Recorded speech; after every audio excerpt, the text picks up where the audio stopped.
Hey everybody, welcome to the Sermon Prep Podcast. This is Dan Metzger, the pastor at St. Mark's United Methodist Church, and with me today for the second time, Not in a row, but the second time is media guru extraordinaire and all-around good guy, Bruce Beck. Thank you for reading that directly from the script that I provided earlier. Absolutely. So when you're on WKXA every now and then with Rex Howard. On occasion. And he always calls you Cousin Brucey. Are you actually related? No. I didn't think so. I call him Radio Rex. Radio Rex? But I think I may have called him Cousin Rex, but that's just a thing he says. And I'm just amazed that he lets me on there. Yeah. Well, I mean, we've always said you have a face for radio. I do, and here we are. Oh, goodness. Anyway, this will be fun today. I think so. We are starting a new sermon series at church on the book of James, and we're starting off talking about, at the very beginning, we're going to be memorizing some scripture, and one of the ones that we're going to memorize is, "Consider it pure joy, my brothers and sisters, whenever you face trials of any kind, for we know that the testing of faith produces perseverance." And it's kind of a hard thing for us to think about, like that. These hard things and everything is something we should have joy in. But to start off with, I thought I'd ask you, what do you think of when you hear the word trial? What's like one of the first things that comes to mind for you? It doesn't involve fun, and it's a problem. And why is it happening to me in a generic kind of way? Yeah. Why me? Why me? Why? Yeah. Yep. I think we like to think of the idea that, when there's trials or something hard coming, like that should go to the bad people. And all the good things should come to us, all of us good people. I go to church. Right. It should be a smooth ride. Right. Yeah. Right. Yeah. So it doesn't seem, sometimes doesn't seem fair. Yeah. It seems like, this should not Or you be. think, why do what we define as bad people in parentheses or quotation marks, why do good stuff happen to them? Yeah. And we're trying to be good. Yeah. Yeah. So when we think of trials, I think, I think it's all about perspective also. So some of the things that are what I would consider hard things that come my way, I don't know. I think maybe in other parts of the world or at other times in history, people might have said, "Oh, gee, poor you," And we might call these first world problems. So what's a first world problem you faced recently?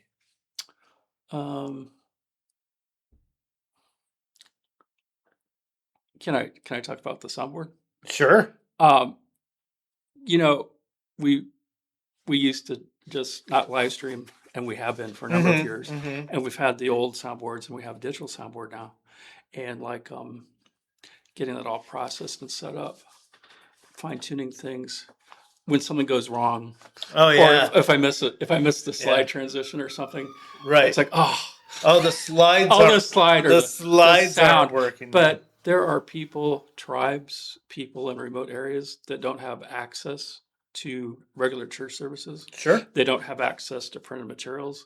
They don't have the ability to go back and watch something.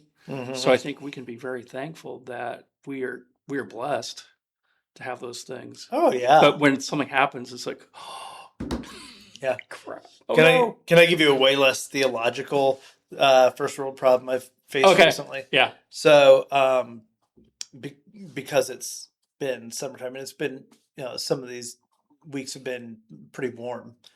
The second fridge that I have out in my garage that I use mostly to keep popping stuff cold hasn't been able to keep up because it's been so hot outside. So the second refrigerator I have isn't quite keeping my drinks cold enough for me. I know it's a problem. Do you want to talk about it? Or? Yeah, that's what this is. This is a therapy session for me. I appreciate you feeling free to talk about it. How's the family? Are they okay? They're considering, I think, leaving because of it. Yeah. Get it fixed quickly. Yeah, there's all these things that we. Yeah. Oh, what about this? Your Wi-Fi goes out. Yeah, your Wi-Fi goes out. Yeah, it's hard to keep my swimming pool clear. Yeah. Sometimes the chemicals don't quite do what they're supposed to. Yeah, all of these things. Yeah. Yeah. But we make light of these things. But I do think sometimes all of these things, because of the world that we're in, sometimes these things can kind of compile on themselves over and over again.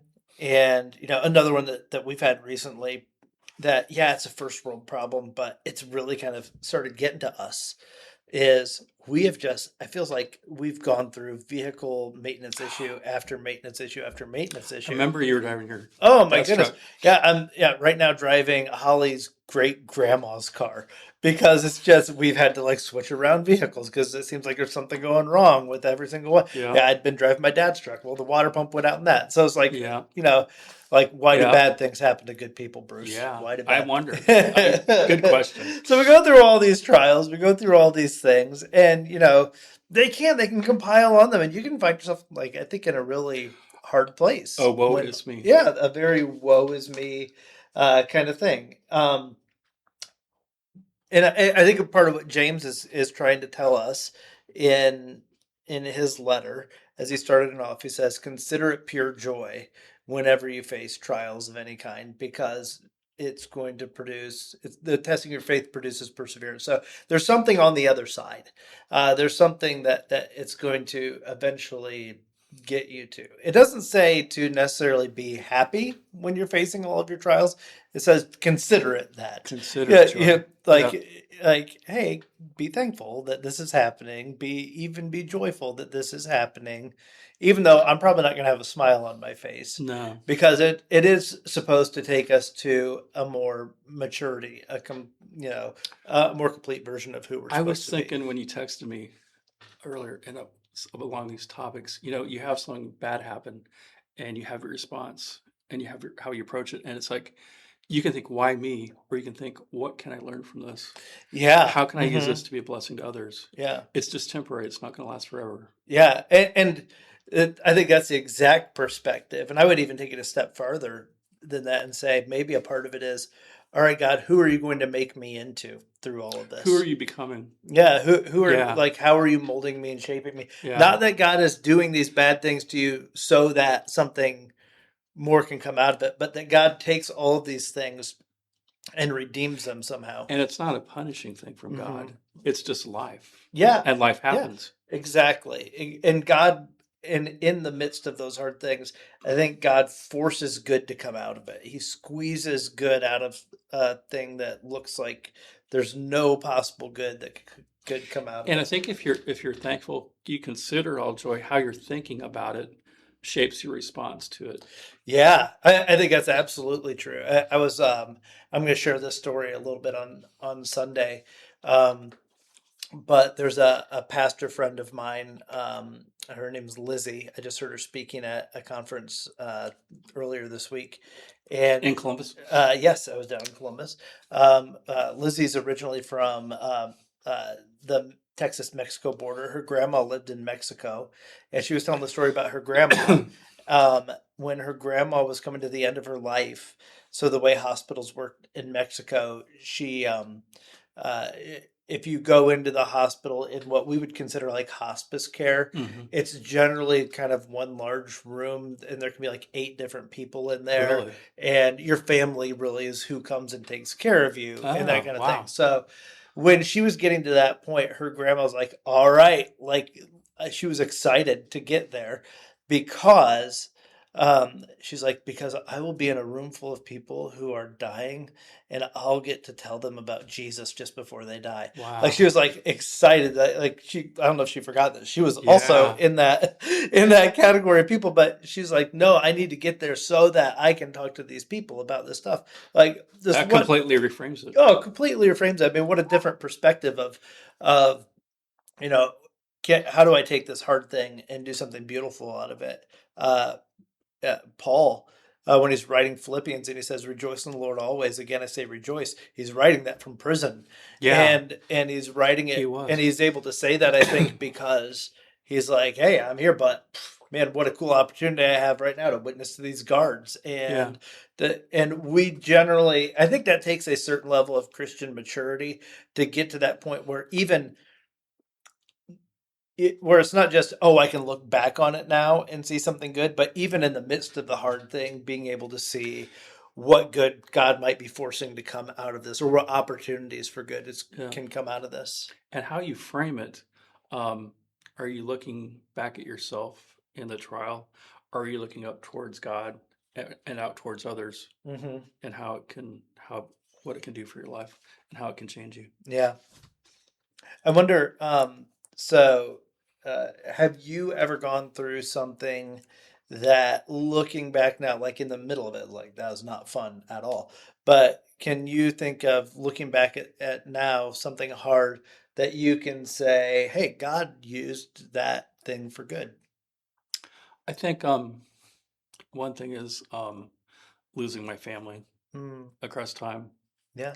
All my immediate family has passed, and uh, how I've been supported by others, Mm-hmm. how I've been supported by friends and family at church Mm, and in the community.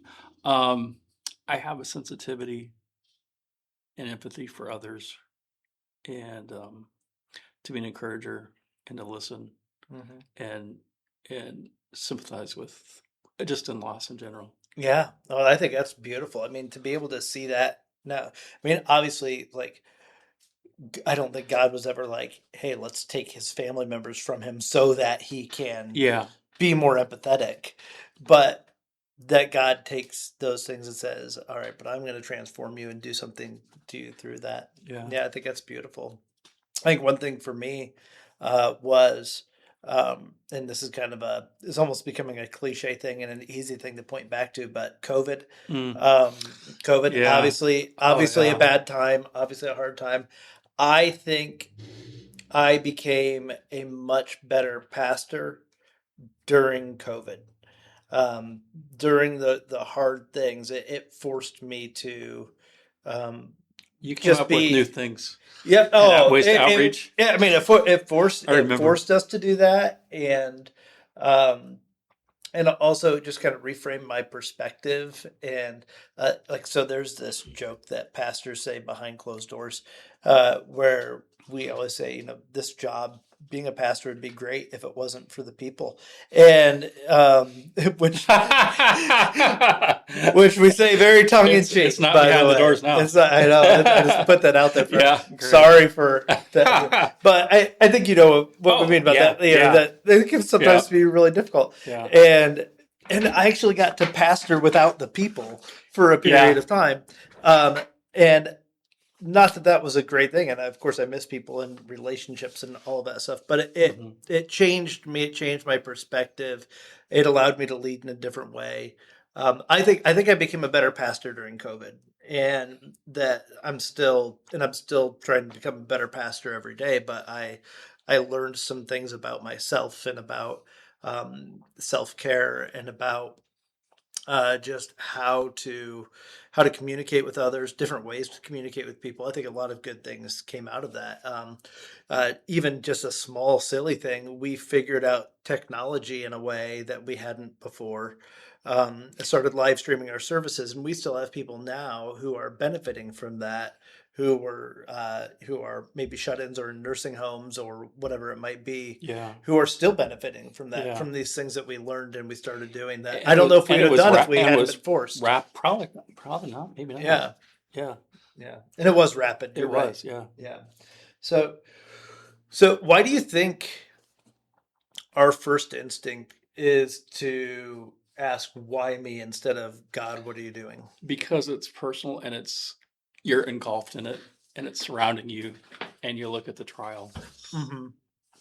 before it's like just being in a trial is no fun. Right. It's you become overwhelmed. Mm-hmm. You think of bad things, bad thoughts. Why me? Yeah. And kind of a natural reaction I think without it. faith. Yeah. I think it's yeah. Without faith. But faith says, "Look at God. Mm-hmm. What can Yeah. I learn from this?" And I mean, one of the things that Holly and I we say this all the time. We say to each other, God's brought us this far. Why would He let us go now? Yeah, We say things like, "It's not God's never just like left us in the desert before. I don't think He's going to this time either."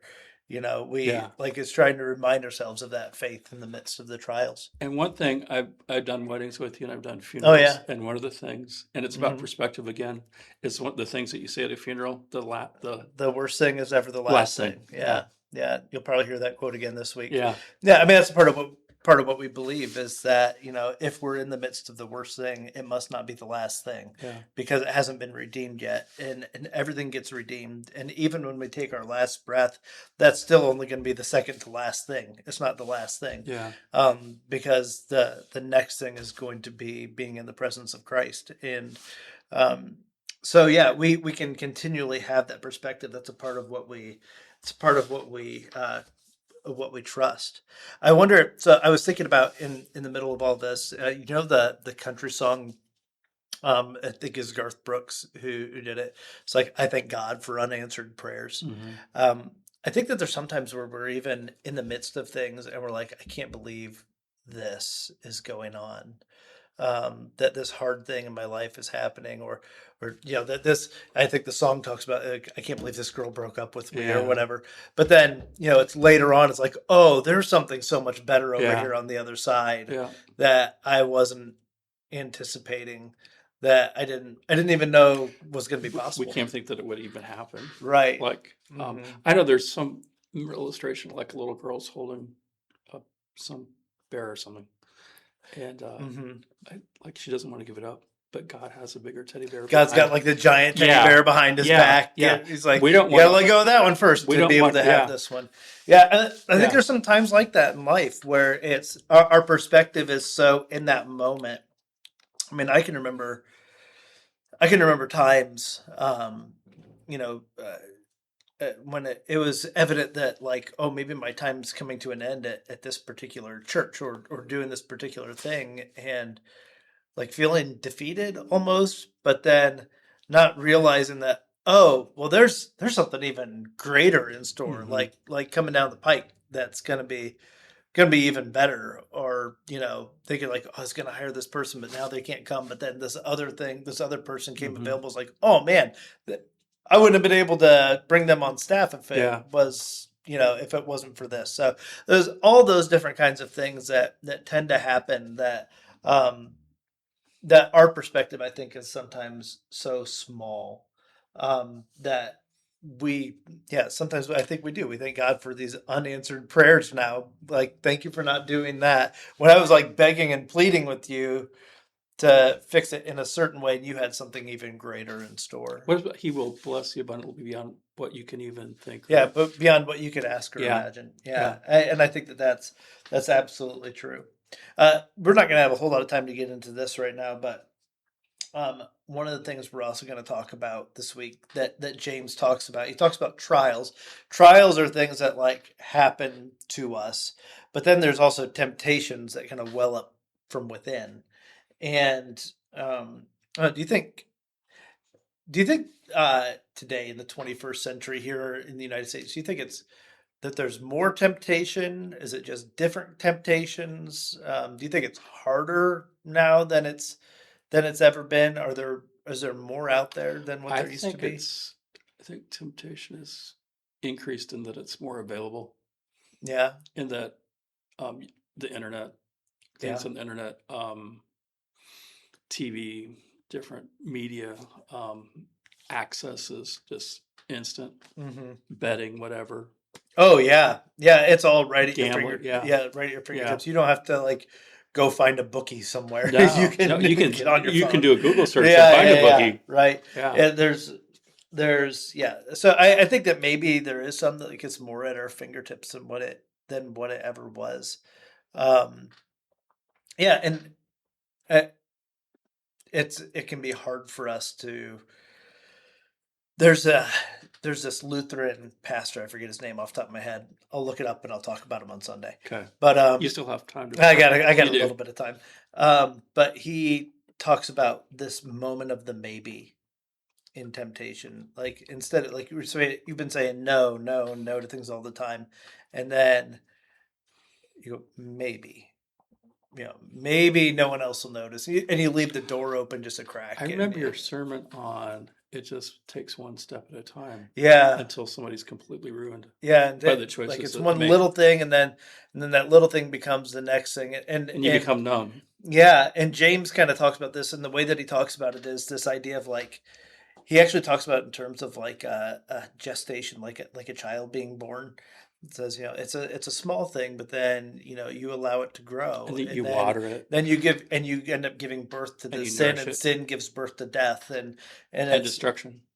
no, I don't think anybody decides, I think I'm gonna wake up today and ruin my life. Like, I don't think No, that ever no. happens. It's little things, one small step at a And time. sometimes that might be triggered by a trial Yeah, and if you don't have the yes, right response. yeah, I think that's absolutely right. I think that um, trials can open the door to some temptation sometimes, or make us vulnerable to, if your trial is, um, that, money's been hard to come by, there can be some You can temptations cut to, corners. You can, yeah, to I'll do just take things you need to that. do I'll to, get that yeah. from the store.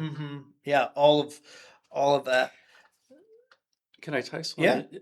Something that I think we're working on as a church is building community. hmm And in building community, when trials come, if you have people around you, you'll be stronger. Yeah, that's 100%, and that's how I do know that that's going to be my landing point for the sermon on Sunday. Is that I think that there's something to this, that we do this together. We don't go through our trials or our temptations on our own. When we try to, it's so much harder. And when We you're we do this isolated, it's together. easier to Yeah, yeah, and so stumble. I think it's one of the important things in all of this is to not let it be a hidden thing, but let this be stuff that we walk through together, that we do together.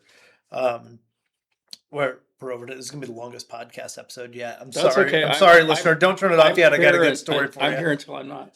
I'll share this story a little bit on Sunday too. But I was at uh, a funeral service last week, 2 weeks ago. I forget now. Time runs together.